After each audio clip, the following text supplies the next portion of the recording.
with the times.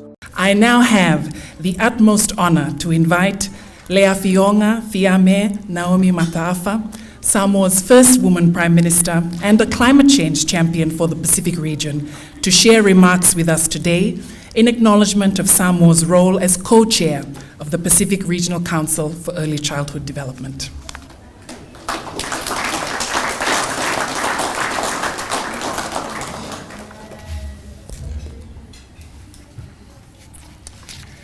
Your Excellencies, our high-level speakers and presenters, distinguished guests, I would like to acknowledge the children of the Blue Pacific, Tarafalawa.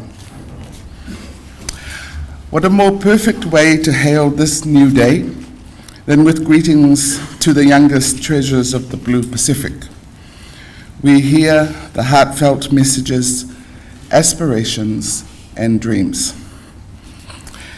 Failure to provide quality early childhood education for the youngest of our societies stunts their futures by denying them opportunities to reach their full potential.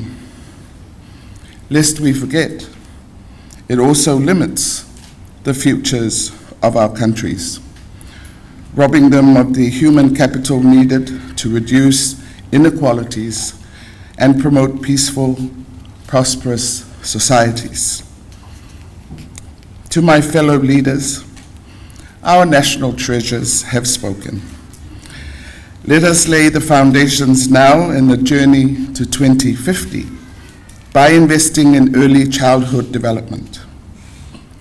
Let early childhood development be firmly embedded as a priority in our regional discussions. After all, it was the early investments in us that put us on our paths to where we find ourselves today. Let us pave the way forward for our leaders of tomorrow by changing the climate of early childhood. With the existential threat of the climate crisis, it is our young children's existence that we must sail through life's undulations with faith to assure protection and security. Hence, climate change dialogues must include early childhood development, which is everyone's responsibility through strengthened and inclusive partnerships nationally and at regional level. Ensuring a better future for the youngest citizens of the Blue Pacific requires a whole of society approach across all generations and integrated into all sectors, and address the key pillars of sustainable development and involving all stakeholders within and without government. It will require investment and prioritizing ECD and national development plans and policies, and in climate and resilience financing mechanisms as part of the dialogue on solutions. I think we need the little advisor that was talking this morning.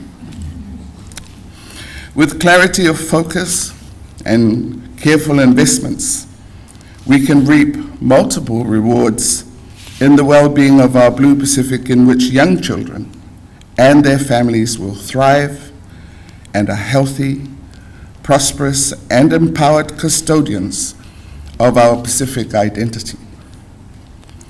Such rewards include resilient societies, economic empowerment, gender equality, and a high-quality relevant education attained only through investing in young children. Samoa is very proud to serve as co-chair with Fiji for the Pacific Regional Council for Early Childhood Development. And I would like to acknowledge my colleague, the Minister of Finance, Mulipola Nolosa, who's with us here this morning. The Council is currently navigating its journey towards an ECD policy and Action Plan. The Council plans to report on members' progress at the Pacific ECD Forum to be hosted by Fiji in 2023. You are invited to this forum to utilize the opportunity to give the Blue Pacific's youngest citizens the best start in life and respond to the Pacifica call to action on ECD. I would like to thank our speakers this morning, the Chair of the Pacific Islands Forum and Prime Minister of Fiji, our mother and daughter duo, Alisi Rambukawanga and Ayana, and our mobile Kindi children. Thank you for reminding us why we want to do this. This is central to the decisions we make as Pacific Forum leaders. Hopefully, our deliberations will shape the world in which the young children of the Blue Pacific will live. We all look forward to supporting our young children as the future custodians and inheritors of our 2050 Blue Pacific vision. Thank you.